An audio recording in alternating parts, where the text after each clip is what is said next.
Hello, Dimsdale. I'm Jet You Betcha with today's editorial, which technically makes it a Jetatorial. 2 police officers were wounded, and a suspect was killed during a shootout inside Adventure Outdoors, a gun store in Smyrna, Georgia. The incident occurred when officers responded to reports of gunfire and a burglary in progress around midnight.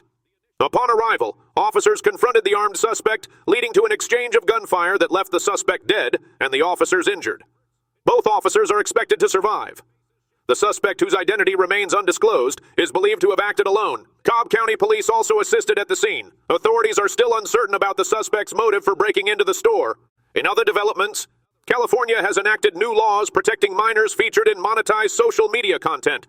Signed by Governor Gavin Newsom, the legislation mandates that parents set aside a portion of a child's earnings in trust accounts, similar to protections for child actors under the Coogan Law. The law requires that at least 15% of earnings go into these trusts, which minors can access at 18. This follows Illinois' recent law regulating compensation for children featured in their parents' social media. Critics argue that legislation should also address privacy concerns. Social media content featuring children has become a lucrative industry, with some parents earning substantial incomes through platforms like YouTube and Instagram. The laws aim to ensure children are fairly compensated for their contributions. In other updates, 4 additional healthcare workers who treated a patient with H5N1 bird flu experienced respiratory symptoms, according to the CDC. 1 worker had high-risk exposure before precautions like mask wearing were advised, while 3 others had low-risk contact. This brings the total number of symptomatic workers to 6, though none experienced severe illness. Blood tests will determine if they were infected with H5N1. In total, 18 workers had high-risk exposure, and 94 had low-risk contact. The CDC emphasized that no human-to-human transmission has been detected.